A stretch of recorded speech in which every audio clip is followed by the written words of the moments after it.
संपूर्ण भारत एक बहुत बड़ा रिट्रीट सेंटर बन सकता है। जी हाँ, आपने सही सुना। संपूर्ण भारत एक बहुत बड़ा रिट्रीट सेंटर बनने की ओर अग्रसर है।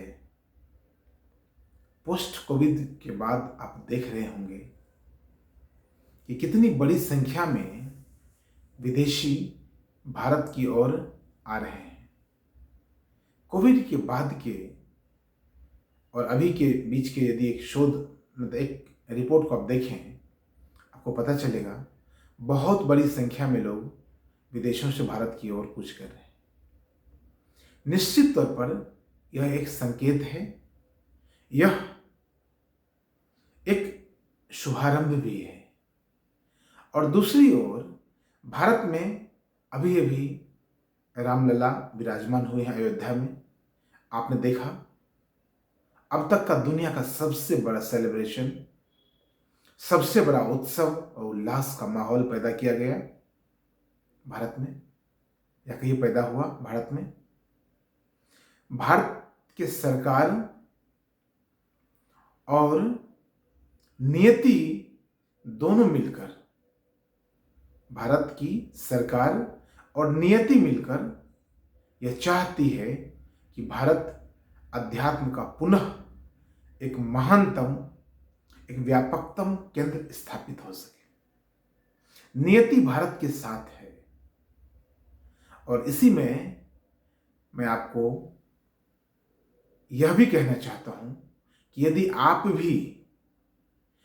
आप भी चाहते हैं कि भारत एक बहुत बड़ा हब बन सके, स्पिरिचुअल हब बन सके, जैसे कि भारत में हरिद्वार और ऋषिकेश को हम सामान्य तौर पर कहते हैं यह आध्यात्मिक राजधानी है भारत की, उसी प्रकार से भारत संपूर्ण विश्व की राजधानी हो सकता है।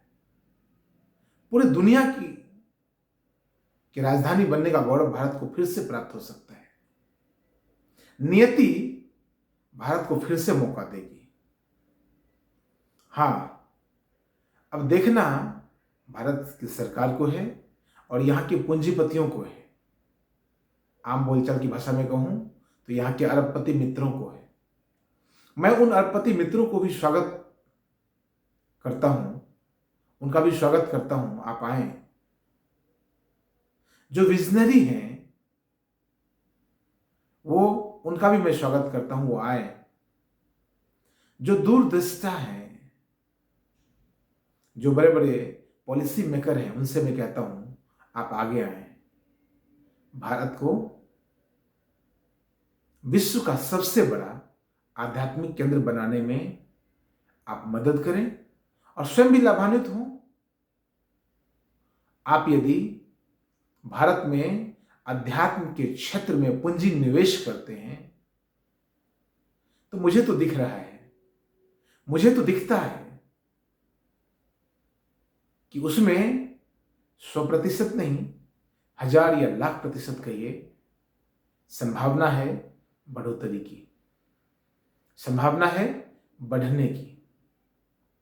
दूसरी बात मैं आपसे कहूंगा नहीं, नकारात्मक बात आपसे कहूंगा नहीं।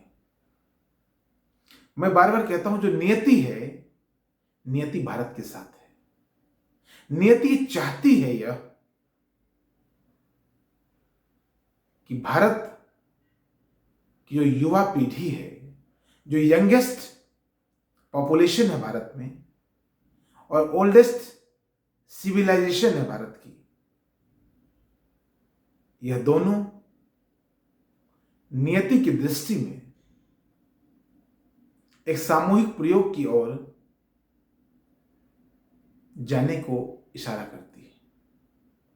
यह दोनों नियति की नजर में दोनों का समन्वय होना आवश्यक सा हो गया है।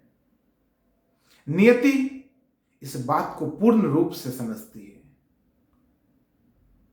और संत जन भी समझते हैं। तभी तो एक के बाद एक आध्यात्मिक और धार्मिक संस्थाओं की बढ़ोतरी हो रही है, या कहीं पुनर्निर्माण हो रहा है, या कहीं उसे परिभाषित करने का प्रयास किया जा रहा है, या कहीं उसे फिर से उसे उसी रूप में लाने का प्रयास किया जा रहा है जिस रूप में कभी वो था, जिस रूप में उसकी भव्यता और दिव्यता कभी स्थापित की गई थी। आज फिर से नियति उन आध्यात्मिक और धार्मिक केंद्रों को फिर से उसी रूप में स्थापित करने जा रही है। युवा मन और सबसे पुराना सनातन विचारधारा, सनातन विधि, सनातन प्रणाली कब तक अपने आप को लघु रूप में बनाए रखेगी? युवा अपने आप को फैलता हुआ देखना चाहता है, युवा अपने आप को बढ़ता हुआ देखना चाहता है, और भारत के युवाओं में खास करके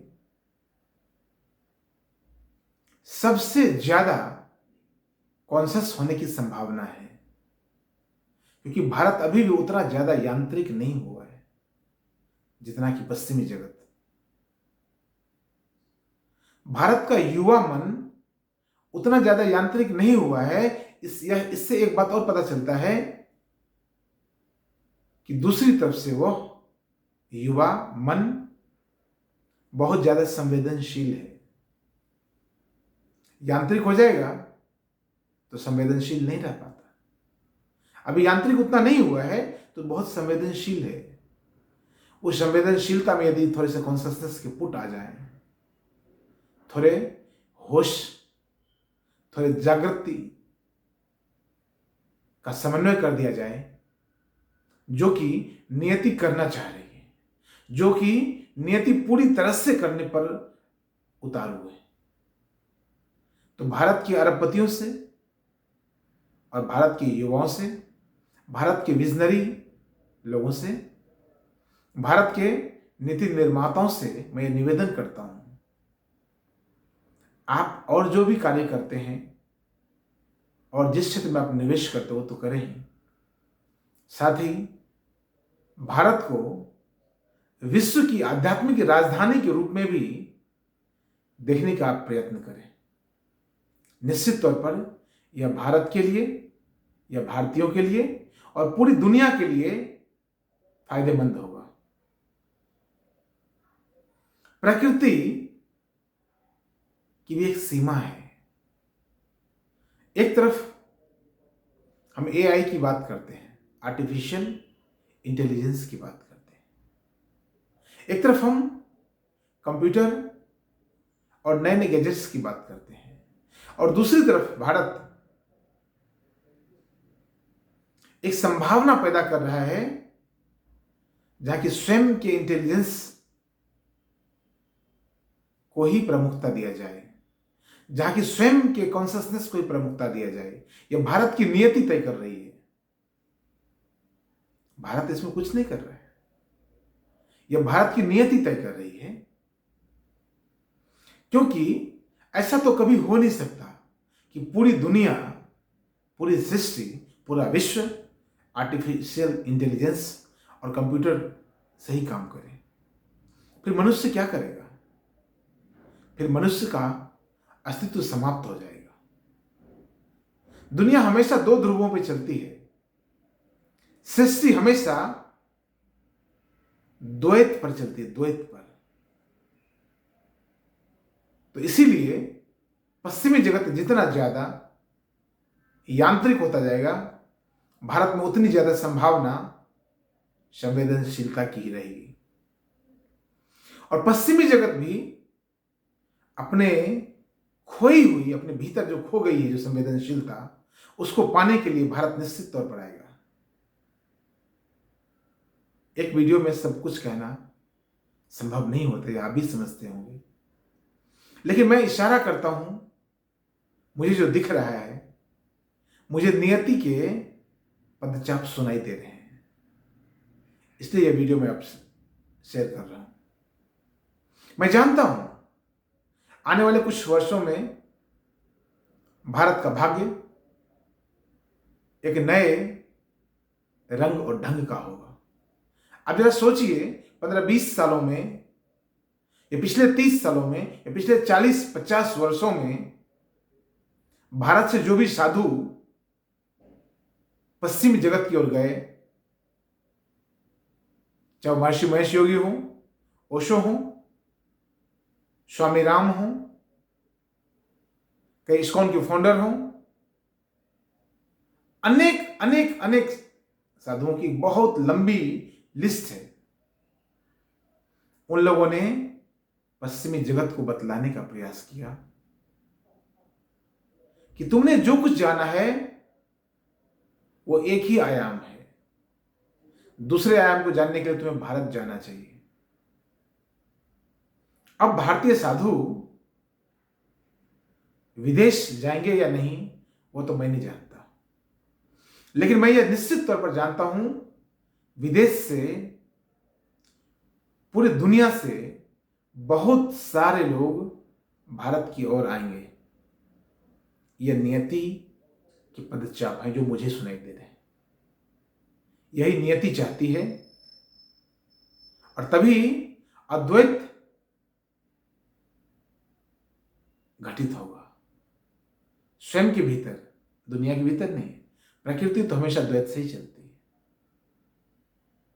प्रकृति हमेशा द्वैत से ही चलती है। प्रकृति में द्वैत तो रहेगा ही रहेगा।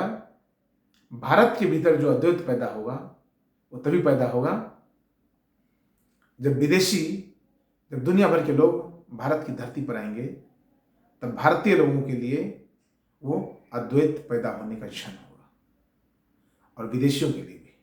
बहुत बहुत धन्यवाद।